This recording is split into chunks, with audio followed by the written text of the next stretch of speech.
Welcome to Craftlit,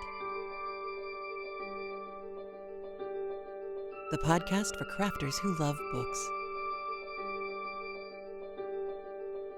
My name is Heather Ordover, and I'm podcasting from where the Delaware River meets the Old York Road, New Hope, Pennsylvania. Episode 527, The Phaeton. This episode of Craftlit is brought to you by its listeners. Many thanks and much gratefulness to all of the listeners who have gone over to patreon.com/craftlit and pledged their support to the show. We couldn't do it without you. Thank you. Well, hello. How are you? I am well. I am particularly well now that it's rather late on Friday to be recording, but it's okay because the Comcast guy came and told me I wasn't crazy. Our internet has been going out since we moved here, randomly, with no rhyme or reason. It's not like the wind blew and the internet died. No one had a clue. We have gotten, I don't know, 70 new routers in the last 3 years, and they all seem to work fine. And then suddenly the internet goes out. Well, this time the guy came and looked in the back at the wiring, at the box where the main cable comes in and then splits into everybody's home. And the connector that connected our home cable to the cable splitter was busted. Not busted like obviously completely broken, but busted like loose. And loose because the actual connection port had twigged. So it wasn't my imagination, and he attached us to a different node, and a guy is coming out with a truck to actually fix the thing later. And I'm so happy because it's been infuriating. So, I feel better. How about you? So, things for you to know about this week. I received a brush pen. This is one of those water brush pens. And the reason I'm bringing it up, because this is not news, these have been around for a long time now, is this is called the Brush H2O Petite by Kuretake. I have linked out to Joann, the fabric store in the United States. I've linked out to their page because if you're at Joann's picking up fabric for mask making, you can also pick up one of these little brush pens. I also have embedded a couple of different videos because there's two different kinds. There's a kind that when you unscrew it, there's a black gasket on top and you fill those one way. And then there's another kind where you unscrew the brush top and it's just open and you fill those a different way. And yeah, so I have videos linked out that show you how to fill and use these brushes. But this one is completely different from the other two kinds, the black gasket and the open one. This one you cannot put in your purse or bag with water in it. That's the petite part. You fill it on site as needed and then drain it before you put it back into your bag because otherwise you will have a wet bag. But it's a perfect size and it might not even be as long as my finger. It's pretty cool. So just in case you're playing around with brushes and paints, very good for watercolor. I don't think the size would be very good for acrylic, although I'm sure you could use it. It's just the size would be kind of awkward, I think. I have a few things from this week's Zoom calls with Craftlit listeners and a caveat that I want to make sure is clear. This week, I got a bunch of apology emails from people saying, oh, I'm sorry I haven't been able to make it, or this happened or that happened. And while I am very happy to hear that you are fine and that nothing bad has happened, please don't feel like you need to apologize for not showing up every week. It's not like I'm taking roll. I have no attendance book. I'm always thrilled to see you.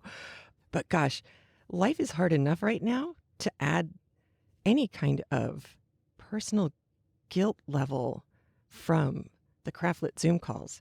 If you can't make it, we'll still be there next week. So seriously, it makes me feel so bad to think that anybody's put pressure on themselves.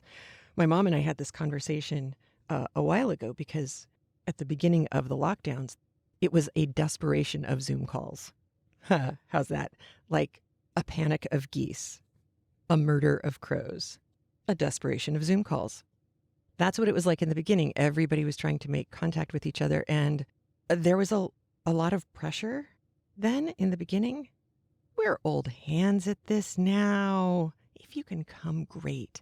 And don't forget the links out to the Tuesday call and the Thursday call. Tuesday is early in the morning Eastern time.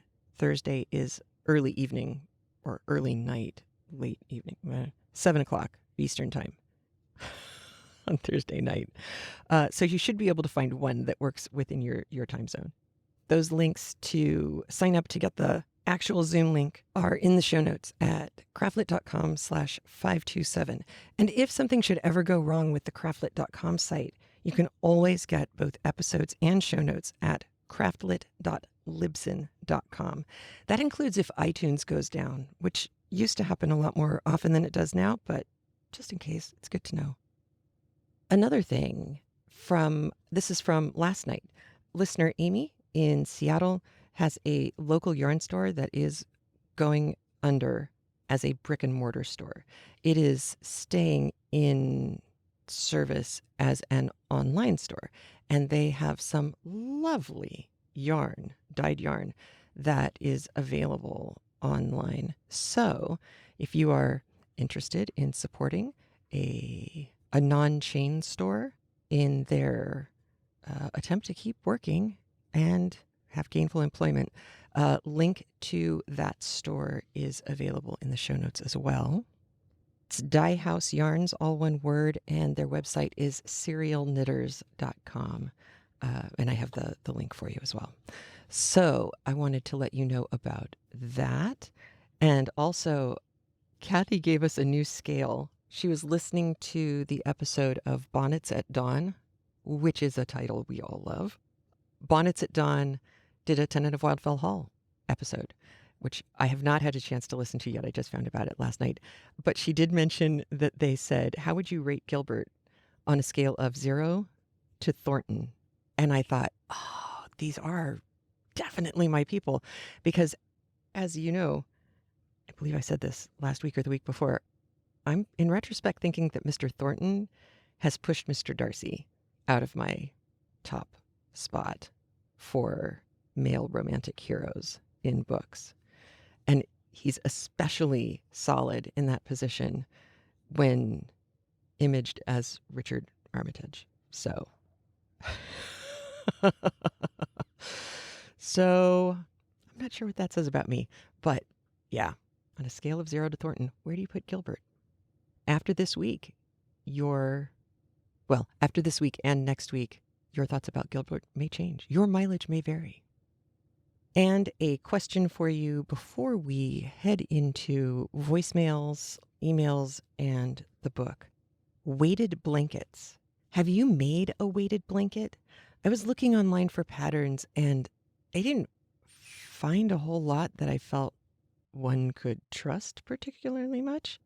If you're unfamiliar with this, weighted blankets are a thing that gets used especially in instances where anxiety can be affected positively by putting a weighted blanket around your shoulders, or sleeping under a weighted blanket, or having a lap blanket. Just something that has a little bit of pressure applied to you, which is interesting because when we worked with a dog trainer to help try and calm down our very tense little Shih Tzu that we adopted, one of the techniques that she showed me was to put my hand on her upper back, so 3 fingers going kind of under her collar on her neck, thumb and pinky finger around kind of in that space behind the shoulder blades of her front legs, and you just kind of counterclockwise circular rub, firmly but not hard. And eventually she kind of starts to relax and starts to kind of move with that. So she's kind of circling herself. And then within 30 seconds, she is down on the ground, totally relaxed. And then, if I do it really right, she's on her side. And she had never done that in almost a year before we learned this technique. But it's the same kind of thing with a weighted blanket, something about that kind of firm, calming pressure. Like swaddling a baby, honestly, it's the same idea. But they're really expensive to buy, at least to get a nice one. And I thought somebody must have figured out how to make these suckers. So I am putting that out and asking you because you know everything, truly. So far, there hasn't been anything that I've wanted to know that somebody has not known about on Craftlit. So well done, you. You can email me at heather@craftlit.com, or you can call the listener line at 206-350-1642 and share your thoughts about the book and or let me know about weighted blankets. Oh, I have one last thing. I've linked out to several YouTube videos of face masks. Because what else does anyone talk about these days? There has been some new research released on fabrics, and I was very surprised, and I was really happy because one of the things that we've been noticing here is that, especially with some children, but also some adults, there's a certain amount of anxiety that comes along with putting a mask on. And there's so much misinformation flying around about, like, is it okay to breathe in a mask for a long period of time? Well, considering the fact that doctors and nurses have been doing this for a really long time now, yes, with the caveat that, of course, you don't want to have a mask on that is so thick. Like I just saw the Philadelphia Inquirer website said the best fabric for masks is canvas and denim, that may be true as far as pulling out particulate matter, but that's absolutely not true if you're trying to make a mask that you can wear that seals properly and that you can breathe in. Good luck breathing through denim for any period of time.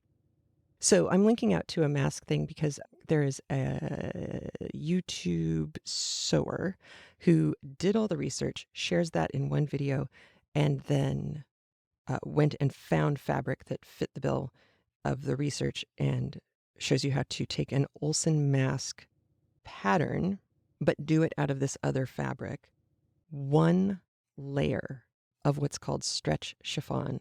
I think it's 90% polyester, 10% spandex. It's a very tight knit. As we know from before, the knit structure is very good when it comes to filtering out particulate matter, partially because it is irregular and therefore doesn't give virus particles a whole lot of opportunity to get through. But the other thing that makes it particularly good is that it's really floppy, and therefore it can kind of fold in on itself as though providing an extra layer in certain places.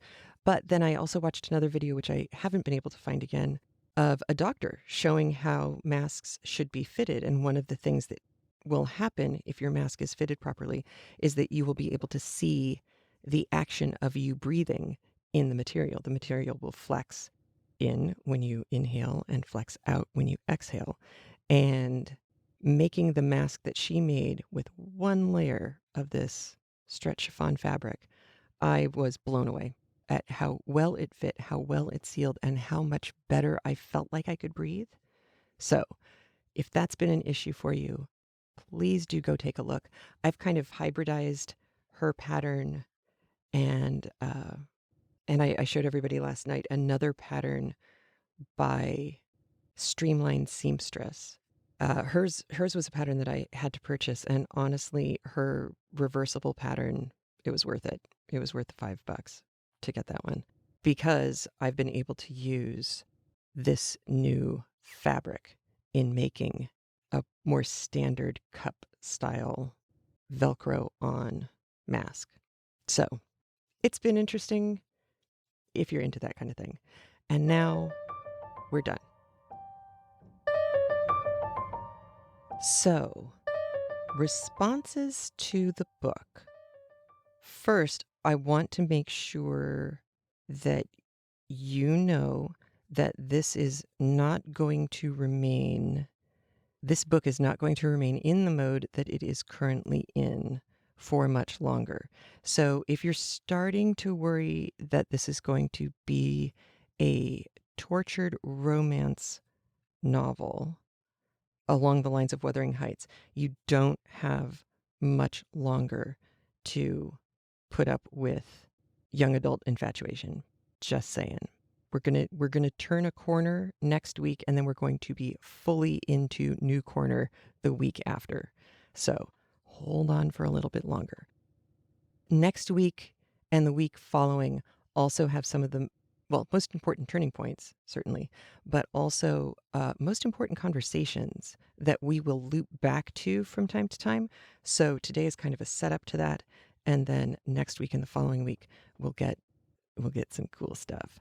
Yes, so that. So next I want to play a voicemail from Jana Lee, because she and listener Lisa both do a marvelous job of setting up today. You didn't even know you did it. So first, here is Jana Lee. Hi, Heather. This is Jana Lee, Myths and Hicks and Robbery. I just finished listening to the Tenant of Wildfell Hall, the latest chapter, and I found it interesting that in the previous chapters, I don't remember if it was last time or 2 times ago, but I think it might have been last time, Helen's main concern with Mr. Wilmot is that he doesn't believe her no.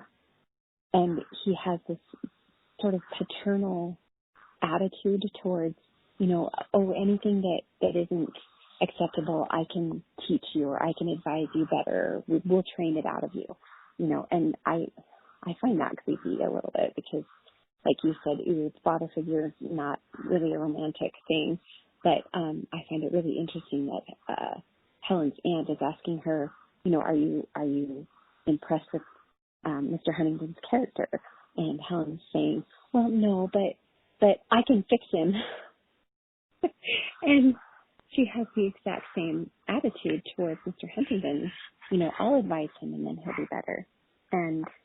But yet when Mr. Wilmot says that to her about her own, faults or possible faults, she's very offended. And I think some of that is just that the lack of self-awareness, the inability of, I think when we're young, we eventually grow out of it, or we have it beaten out of us by our experiences. But I think we have a tendency to think, oh, I can fix him, I can change him.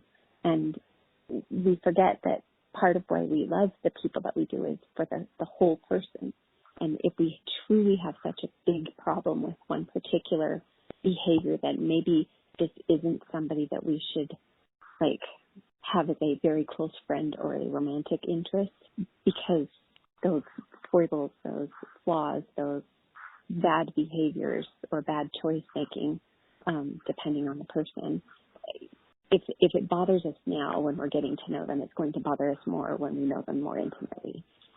That being said, I think it's also interesting that as I was thinking about this, I was remembering. So my kids are mostly out of the house now. I have a grandson who's adorable and I love him, but my older kids don't really come to me for guidance as much.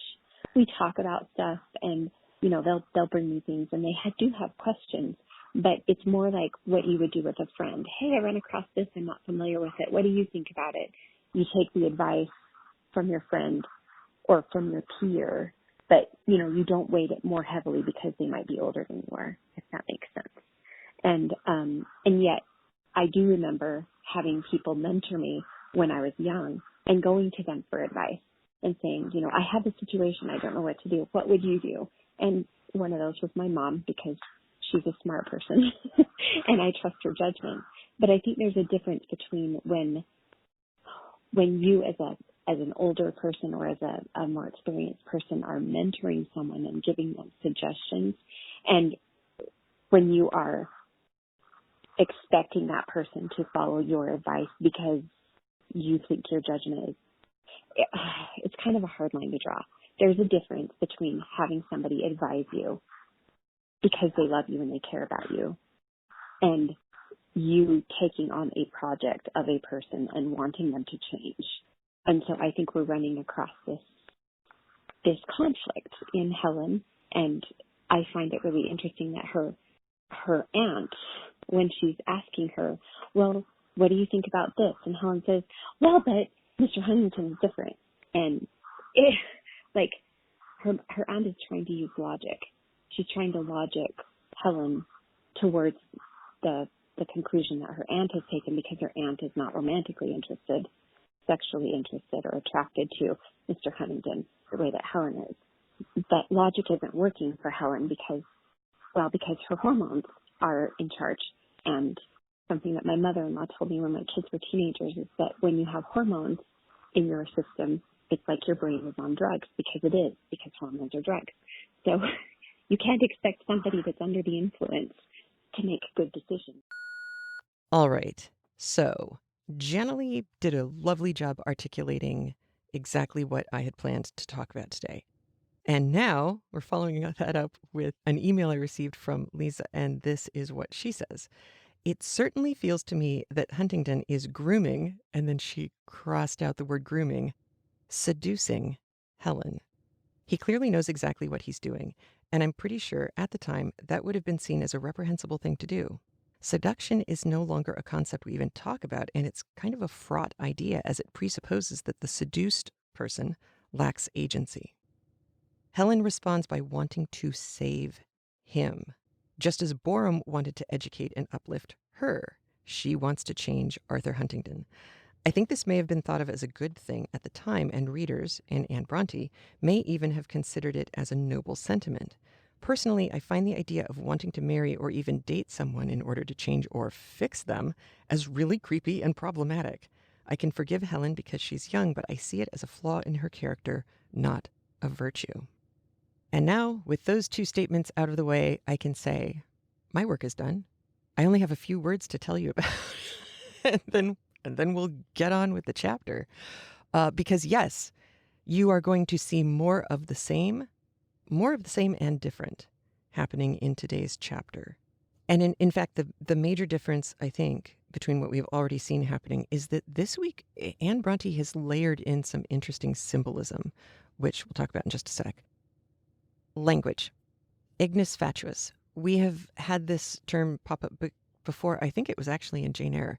It's, if you saw the movie Brave, the animated film, redheaded girl out with her bow and arrow, she is in Scotland and it's fabulous. And at one point she is led along a path by a little blue light that dances ahead of her.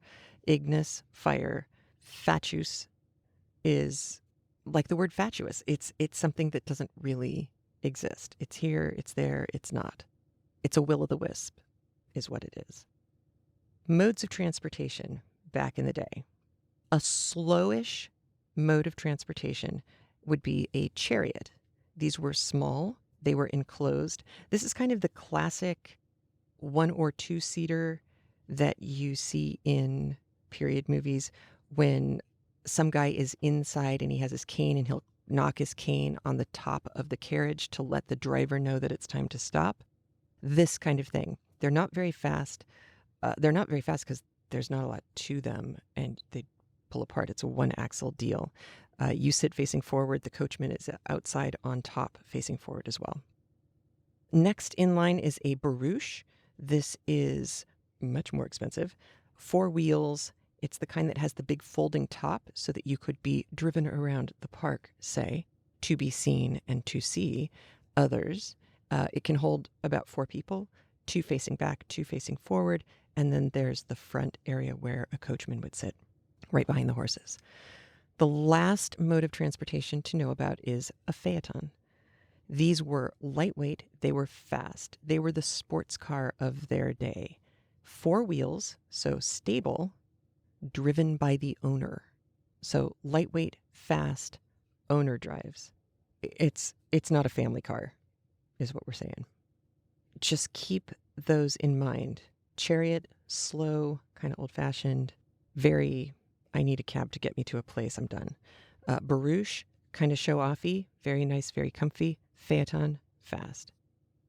The word asperity we don't use the word asperity very often. It is harsh or rough.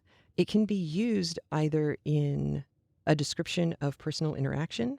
Somebody who is saying something with asperity is kind of saying it in a mean, tough, harsh way. It can also be used in science and as a physical description. Like you want, if you're grinding a mirror for a telescope, you want there to be no asperity. You want there to be no roughness. It needs to be perfectly polished. Obtrusion, Obtrusion. An obtrusion is imposing on someone in an intrusive way. It can also mean something that protrudes or projects outward, forward. So it's pushy, pushing in on someone else's space, or their behavior is pushing on you. It is imposing itself on you, or someone is imposing themselves on you. Hebe, Hebe. This is not a slur. This is capital H-E-B-E. This is the daughter of Zeus and Hera. She's the goddess of youth, and she was a cupbearer to the gods. So if you hear Hebe, Hebe, you are hearing an allusion to a goddess of freshness and youth and open, wide-eyed, not completely innocent because Greek god, but definitely fresh and young. Dramatis personae, because I know it's been hard to keep track of the people. We have Helen Graham. We have her aunt and her uncle. We have Mr. Wilmot, who is the uncle of Annabella Wilmot, who is referred to as Miss Wilmot. Annabella's cousin is Millicent. Millicent and Helen get along well. Millicent is also referred to as Miss Hargrave, so Millicent Hargrave. There's Mr. Borum, who, how can we forget him? His name starts with a B, so it's easy. There's Lord Lowborough. He's kind of new. Anytime somebody shows up and they're Lord anybody else, I always assume that they are older. Lord Lowborough is not. He's Huntington's age. There's also Huntington. So those are the main players in the chapter. And if, as you recall from the end of last week's chapter, Helen and aunt and uncle picked up and left the season in London. And so they've gone back home up north. I think that's everything you need. All right, let's listen to chapter 18 of The Tenant of Wildfell Hall by Anne Bronte, read for us by Mia Daguerre.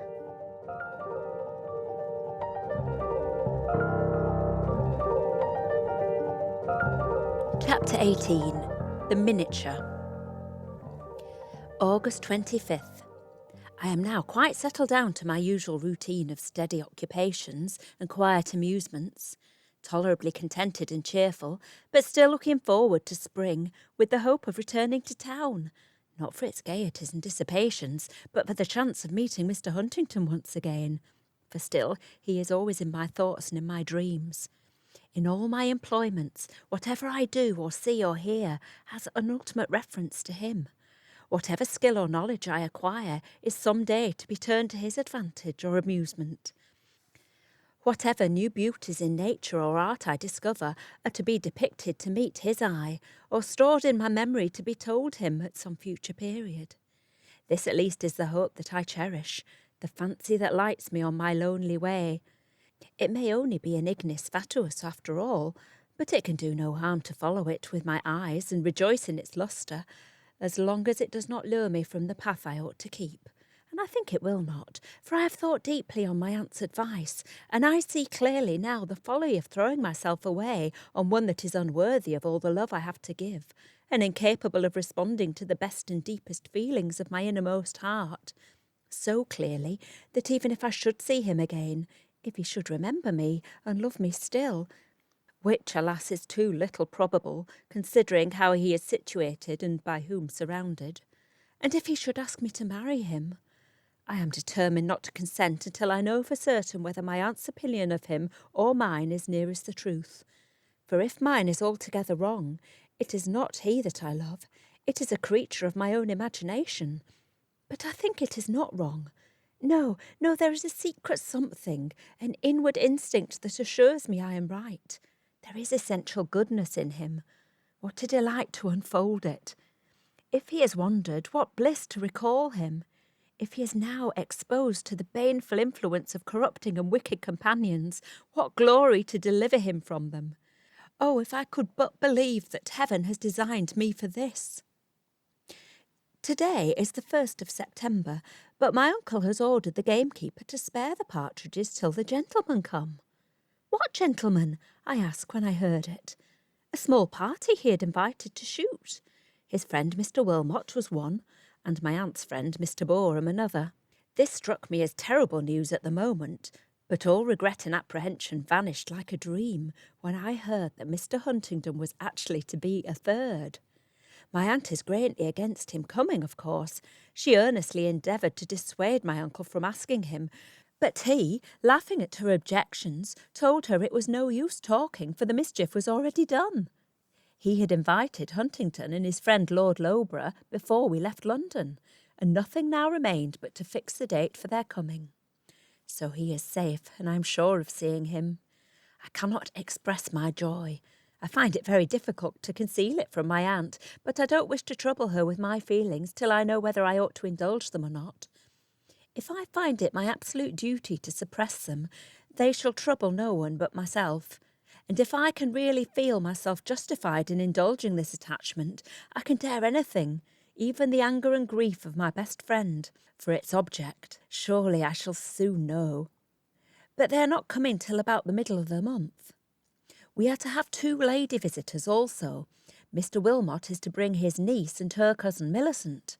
I suppose my aunt thinks the latter will benefit me by her society and the salutary example of her gentle deportment and lowly and tractable spirit, and the former I suspect she intends as a species of counter-attraction to win Mr. Huntington's attention from me. I don't thank her for this, but I shall be glad of Millicent's company. She is a sweet, good girl, and I wish I were like her, more like her at least than I am. 19th. They are come. They came the day before yesterday. The gentlemen are all gone out to shoot, and the ladies are with my aunt at work in the drawing-room. I've retired to the library, for I am very unhappy and I want to be alone. Books cannot divert me, so having opened my desk I will try what may be done by detailing the cause of my uneasiness. This paper will serve instead of a confidential friend into whose ear I might pour forth the overflowings of my heart. It will not sympathise with my distresses, but then it will not laugh at them. And if I keep it close, it cannot tell again. So it is perhaps the best friend I could have for the purpose. First, let me speak of his arrival. How I sat at my window and watched for nearly 2 hours before his carriage entered the park gates, for they all came before him, and how deeply I was disappointed at every arrival because it was not his. First came Mr. Wilmot and the ladies. When Millicent had gone into her room, I quitted my post a few minutes to look in upon her and have a little private conversation, for now she was my intimate friend, several long epistles having passed between us since our parting. On returning to my window, I beheld another carriage at the door. Was it his? No, it was Mr. Boreham's plain dark chariot, and there stood he upon the steps, carefully superintending the dislodging of his various boxes and packages. What a collection! One would have thought he projected a visit of 6 months at least. A considerable time after came Lord Loughborough in his barouche. Is he one of the profligate friends, I wonder? I should think not, for no one could call him a jolly companion, I'm sure, and besides he appears too sober and gentlemanly in his demeanour to merit such suspicions. He is a tall, thin, gloomy-looking man, apparently between 30 and 40, and of a somewhat sickly, careworn aspect. At last Mr. Huntington's light phaeton came bowling merrily up the lawn. I had but a transient glimpse of him, for the moment it stopped he sprang out over the side and onto the portico steps and disappeared into the house. I now submitted to be dressed for dinner, a duty which Rachel had been urging upon me for the last 20 minutes, and when that important business was completed, I repaired to the drawing-room, where I found Mr. and Mrs. Wilmot and Millicent Hargrave already assembled.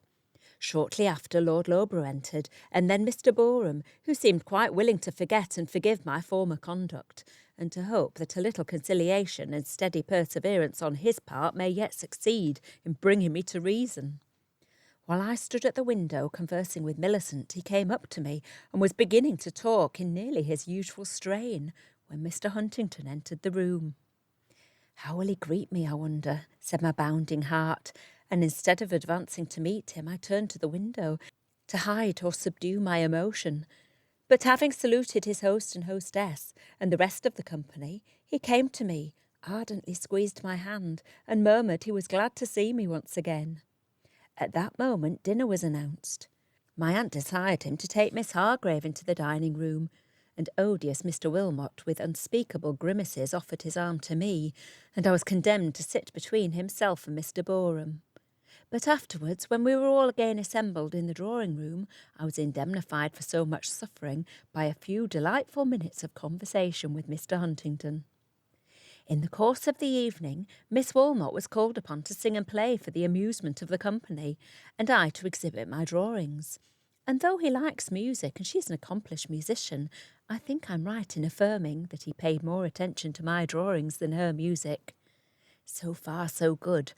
But hearing him pronounce sotto voce, but with peculiar emphasis, concerning one of the pieces, "This is better than all," I looked up, curious to see which it was, and to my horror beheld him complacently gazing at the back of the picture. It was his own face that I had sketched there and forgotten to rub out. To make matters worse, in the agony of the moment I attempted to snatch it from his hand, but he prevented me, and exclaiming, "No, by George, I'll keep it," placed it against his waistcoat and buttoned his coat upon it with a delighted chuckle.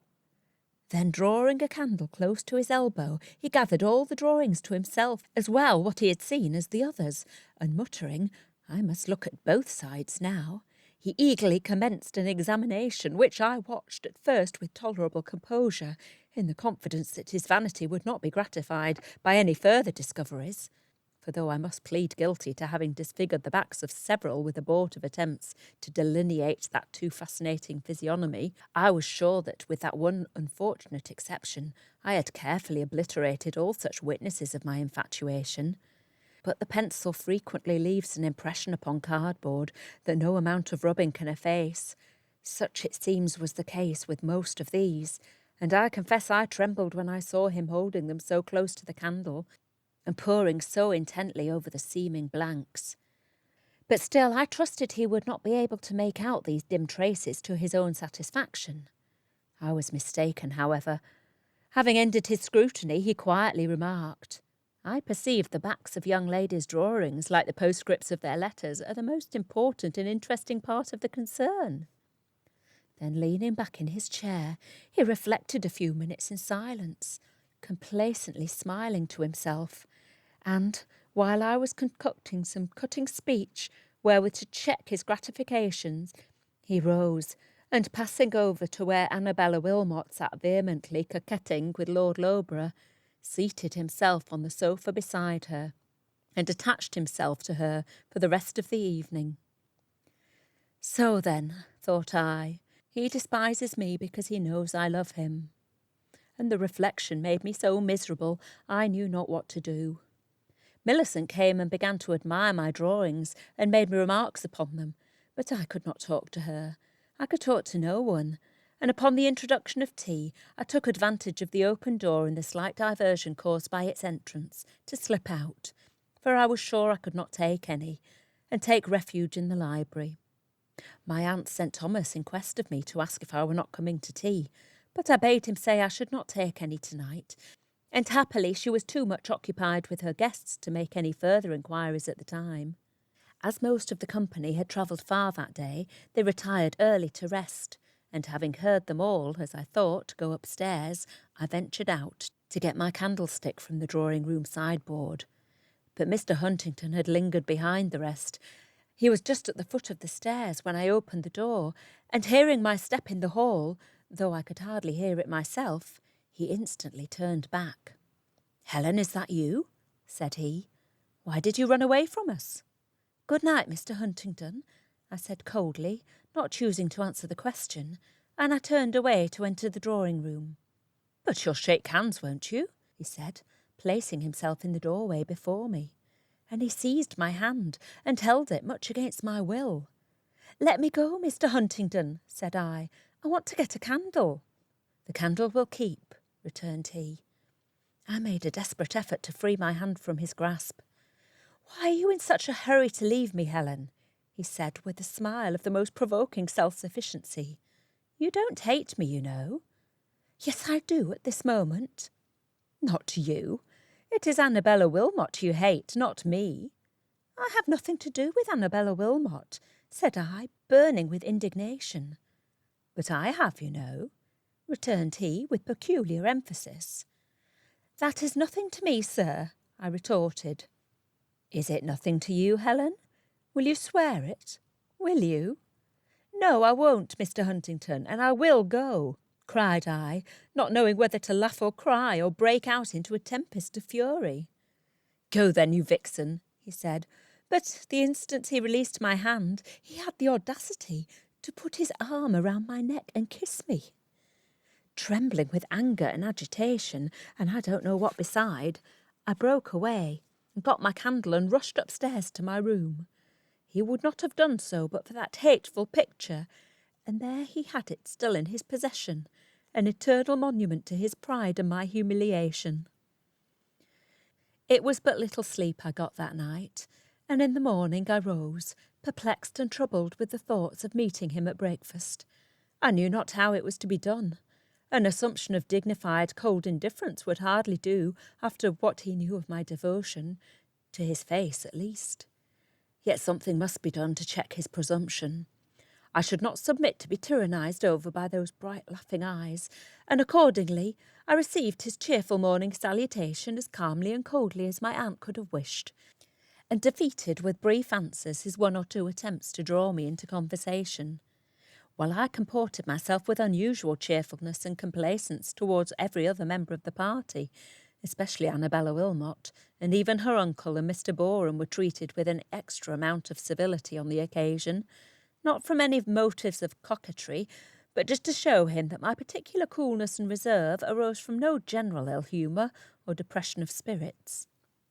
He was not, however, to be repelled by such acting as this. He did not talk much to me, but when he did speak, it was with a degree of freedom and openness, and kindliness too, that plainly seemed to intimate that he knew his words were music to my ears. And when his looks met mine, it was with a smile, presumptuous as it might be, but oh, so sweet, so bright, so genial, that I could not possibly retain my anger. Every vestige of displeasure soon melted away beneath it, like morning clouds before the summer sun. Soon after breakfast, all the gentlemen save one, with boyish eagerness, set out on their expedition against the hapless partridges. My uncle and Mr. Wilmot on their shooting ponies, Mr. Huntington and Lord Loughborough on their legs, the one exception being Mr. Boreham, who, in consideration of the rain that had fallen during the night, thought it prudent to remain behind a little and join them in a while, when the sun had dried the grass.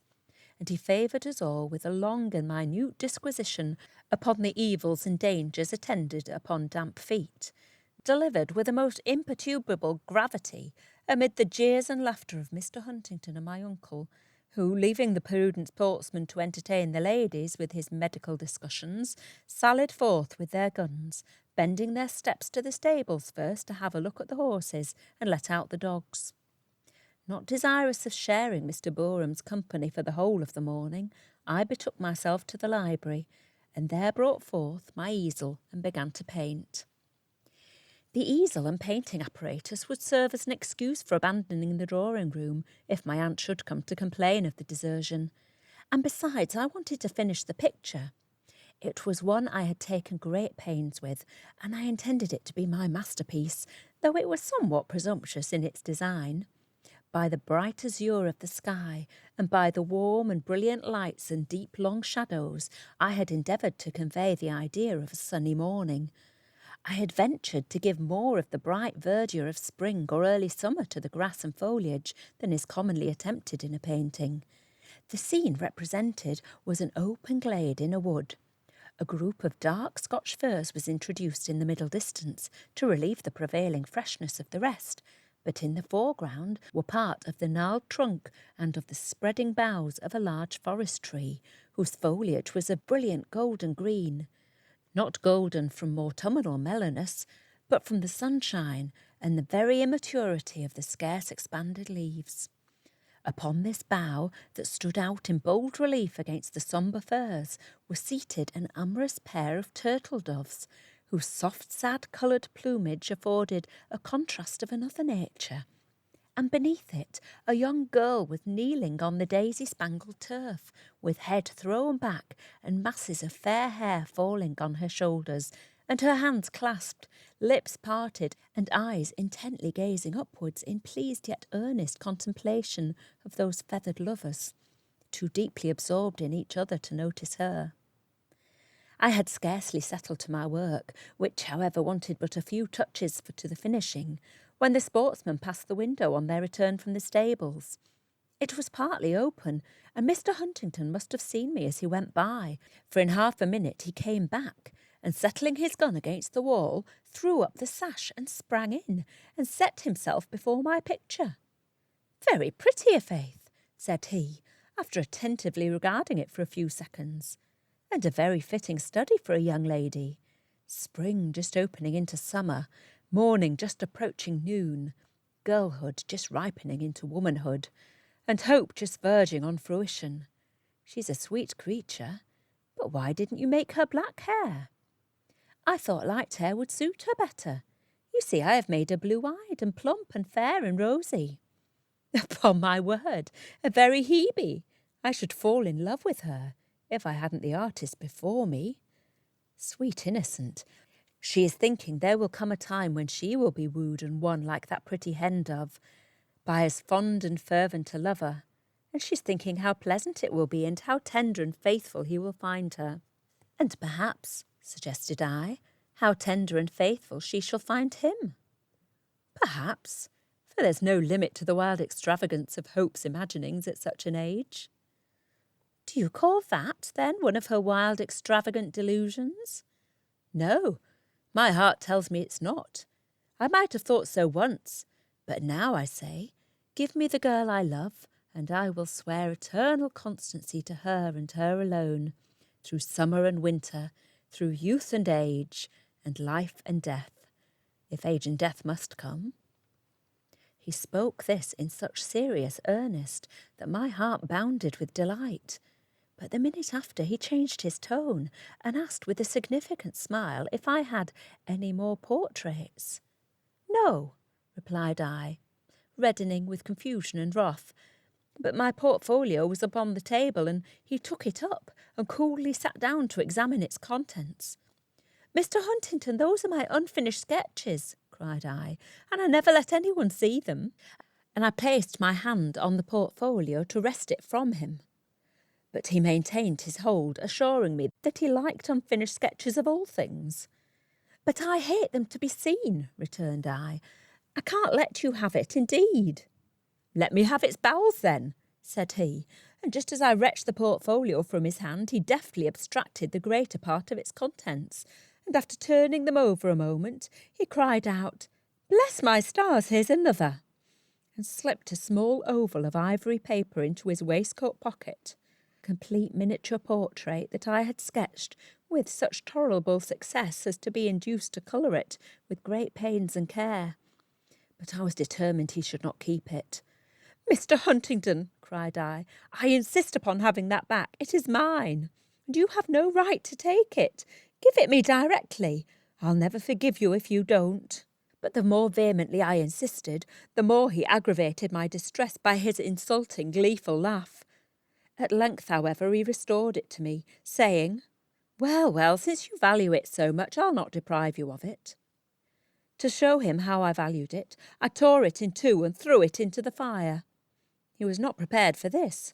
His merriment suddenly ceasing, he stared in mute amazement at the consuming treasure, and then with a careless "Humph! I'll go and shoot now," he turned on his heel and vacated the apartment by the window as he came, and setting on his hat with an air, he took up his gun and walked away, whistling as he went, and leaving me, not too much agitated to finish my picture, for I was glad at the moment that I had vexed him.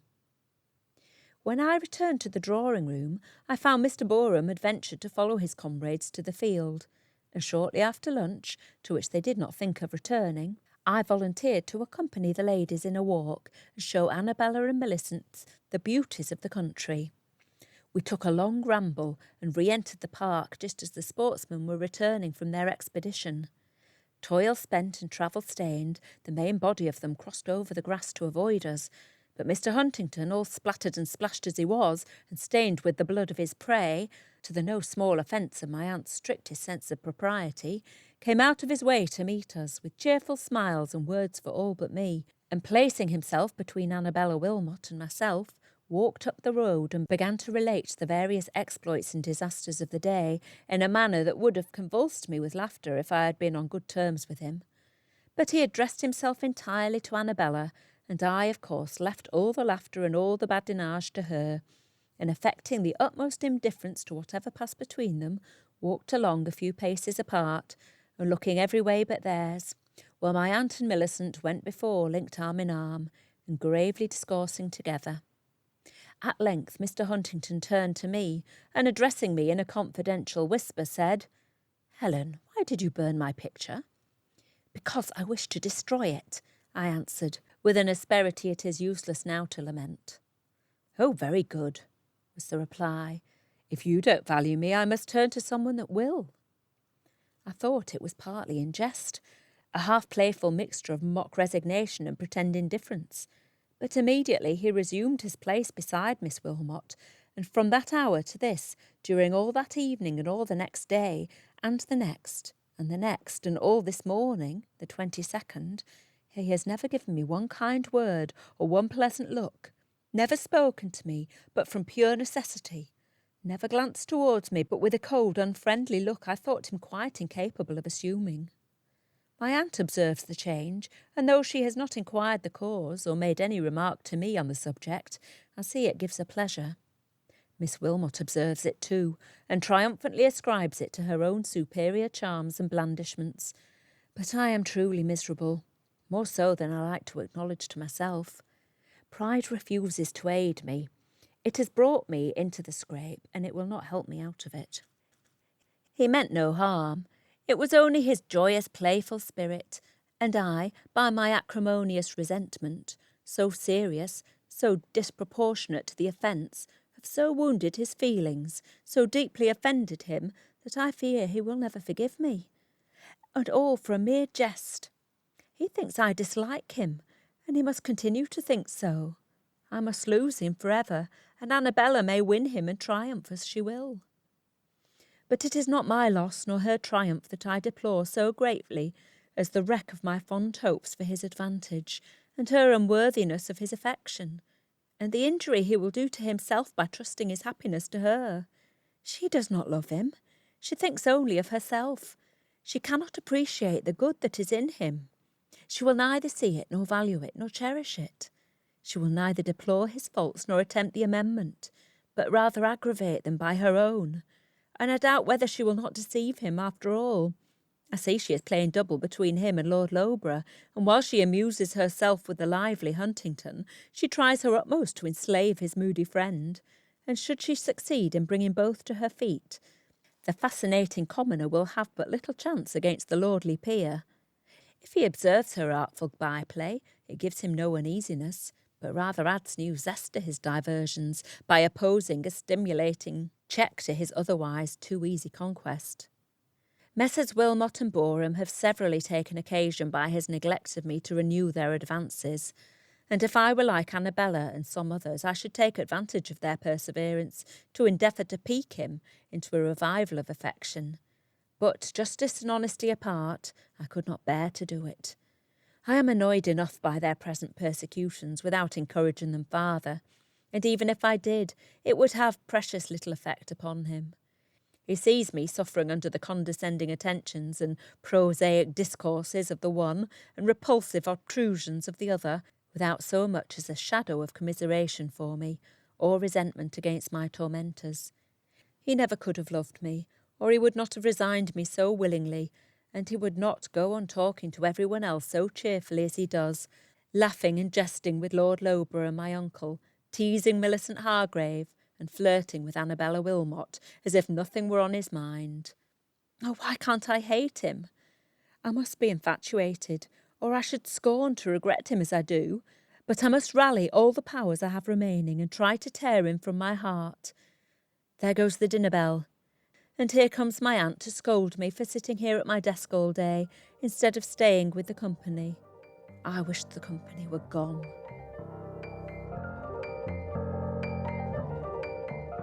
Okay, so Helen's in a state, and it's hard not to understand why. I think this goes back to exactly what Channelie was speaking about and what Lisa wrote about, that Huntington is definitely working Helen. And if it's not uncomfortable to you to listen to what Huntington has been doing in this chapter, go back and listen to the chapter again and just kind of mentally keep track of his emotional responses towards Helen. Like, think of what was the immediately preceding action or reaction, and then whether he's treating Helen with deference, paying attention to her, being kind, or indifference, ignoring her entirely.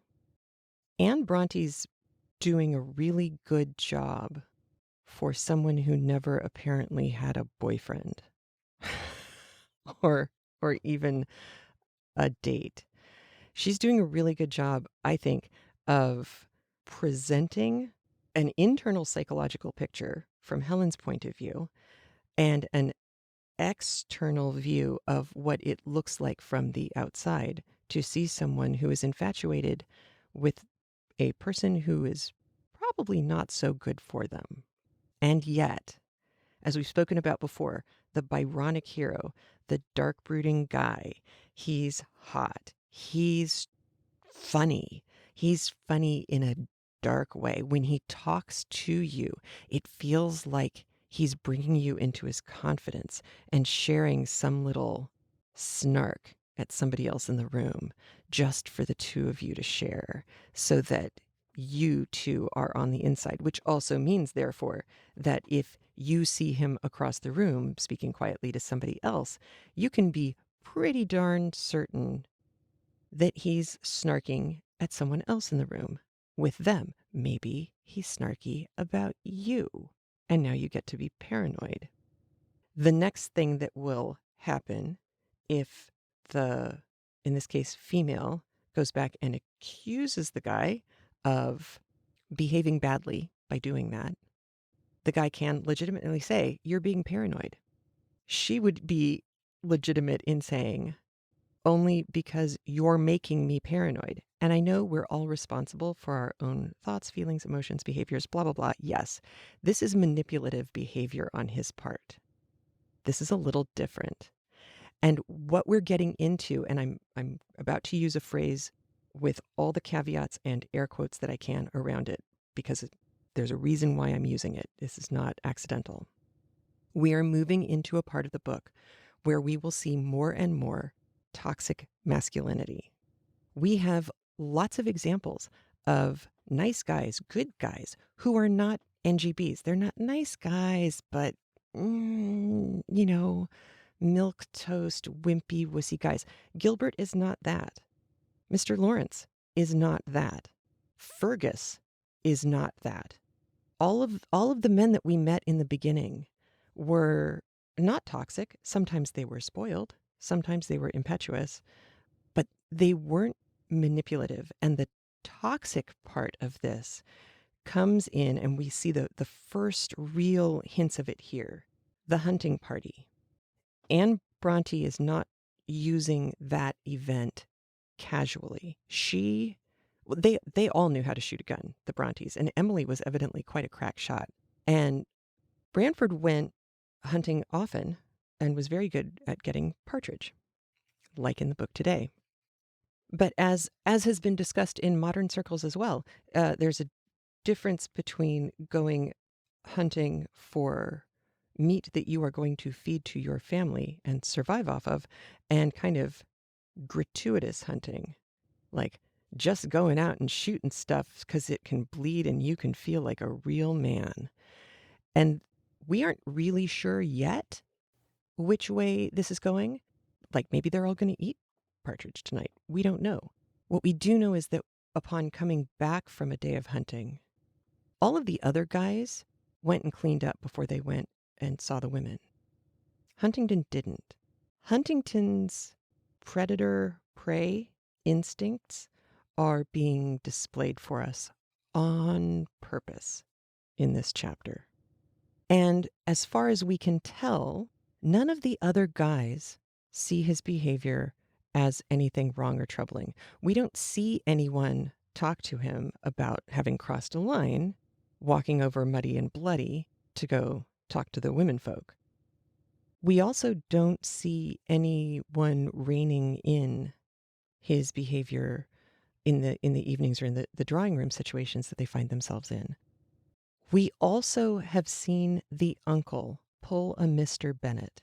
And I read recently while I was on hiatus, I read an article about just how horrible a father Mr. Bennett actually is and how wonderful a mother Mrs. Bennett actually is.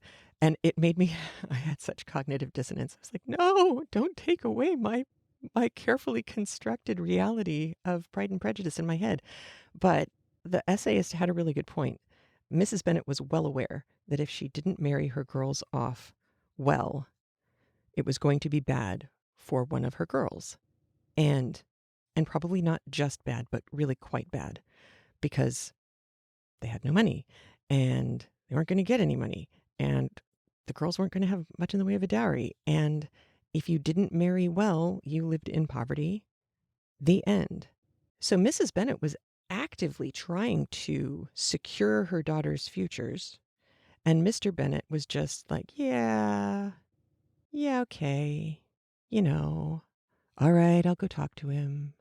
But he was also subtly and constantly also making digs at his wife.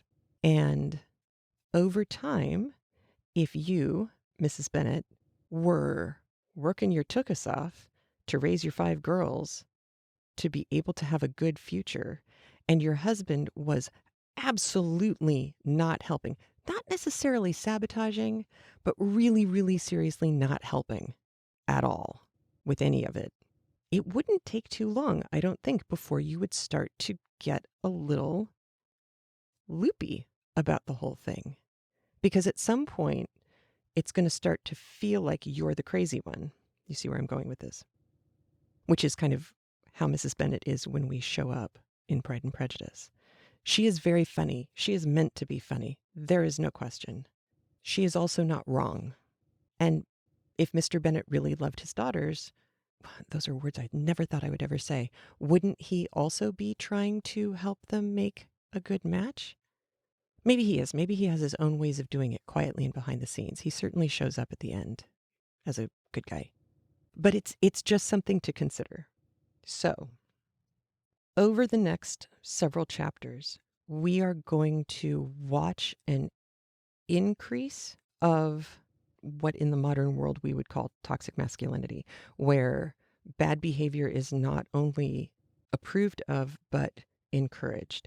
And encouraged in a realistic way, in the realistic way that peer pressure actually works. In fact, there is a marvelous example of really painful peer pressure that comes up in, 10 chapters or so. Anyway, Anne Bronte does a great job of show, don't tell writing, which makes it much more interesting to listen to, but also makes it easy to miss things and also misunderstand things. She doesn't like how Helen is behaving right now. And she doesn't think that getting into a relationship with someone specifically to save or fix them is a good idea. This, however, is complicated by some of her thoughts on religion. And it's going to get really interesting / complicated in the next 2 episodes because of the religious part. I will talk more about that at the time. But there's a responsibility layer that Anne sees in Helen's emotional setup. It's going to get more complicated and interesting. Her characters are never dull. There's another interesting thing that Anne Bronte is doing in this chapter in particular. She gives us a longer description of one of the paintings that Helen is working on. And not surprisingly, this description is very similar to the kinds of painting that Anne did herself. Kind of wistful, romantic art. In fact, I put one of the pictures in our show notes for today. It's one of her pencil sketches. So we know that Helen idealizes love, like many young girls and women do. Where I think Helen gets really interesting is all of that seems very, very passive, very kind of classic romance. And then Huntington does a couple of things. One, he identifies, it's Annabella Wilmot you hate, not me. And to me, that was chilling because that is so classic. I, teaching high school, watched this happen all the time. Guy would ditch one girl, go out with a different girl, and does the first girl get mad at the guy? No, she gets mad at the other girl. This seems completely crazy from the outside. From the inside, I'm sure it must make perfect sense. But it sure does look like, on the outside, like, wow, sisterhood really held together there, didn't it? Again, the behavior of the guy in that situation, for what it's worth, is looking at Huntington kind of manipulative on purpose. Where it gets interesting, though, is when she says, I'll never forgive you if you don't give it back. That's a horrible thing to say because that's not true. And he knows it. So she already lost. But then when she takes back the miniature picture and tears it up and throws it in the fire, that shows some real backbone and sparks of anger. I mean, that is active anger. That's not just sitting there and fuming. And that's kind of an awesome move on her part. He doesn't know how to deal with that. He's never seen anything like that. She is now really novel, not just because she's young, she's pretty, he doesn't already know her. And by the way, she's a good artist, and he does seem to appreciate art and music. Like, legit-ish. I mean, he appreciates women a whole lot more than either of the other two. But still, now she's unique and even more interesting. And yet, he doesn't know what to say or do, so he just leaves in a snit. And then is a real poop when he comes back, all bloody and muddy and ignoring Helen. Because here we go with the mating dance. He also uses some language that's really quite coarse and that I don't remember us seeing in an otherwise romantic situation in any other book that we've read together. When they're wrestling over the portfolio and she's, give it back. Those are the ones that they're not ready for prime time. And he says, let me have the bowels then. And he guts it. He guts her portfolio. The word bowels is probably crossing a pretty serious line just in general, but the idea that he would use that word to talk about her private art that is not meant for public consumption yet, that she is clearly not okay with him touching/looking at. You've got the psychology of assault going on. You've also got him literally tearing the guts out of her private work. And it's supposed to be creepy and it's supposed to be bad. And it is. And she's still infatuated with him. He's interesting for one thing. Holy cow, when you look at Mr. Borum, obviously Huntington's going to be way more interesting than him. And he's hot. And she's hot. And yeah, it's really hard. It's so easy to look on the outside of relationships like this and judge.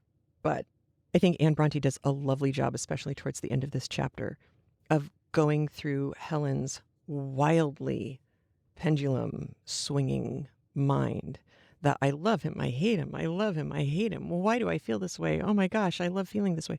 And she hasn't had a whole lot of feelings to feel prior to this. So it's like the thing that's finally making you feel alive is also killing you. It's a hard position to be in. Anne Bronte does not make it easy for us, ever, in this book.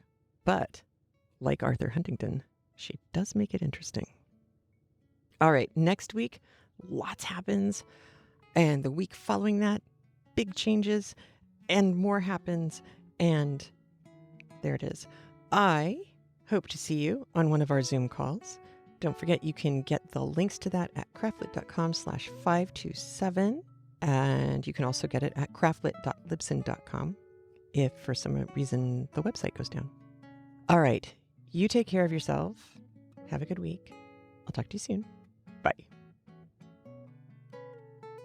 A big thanks to all the Craftlit listeners who support the show by being a premium audio member via craftlit.com/premium or via patreon.com/craftlit. Your support for the show is what's kept us going since 2006. If you feel like getting free audio pretty much every week, please consider supporting the show by heading over to patreon.com/craftlit and pledging what you feel the show is worth to you.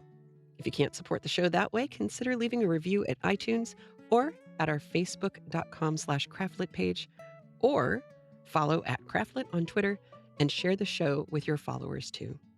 And remember, if your hands are too busy to pick up a book, at least you can turn one on.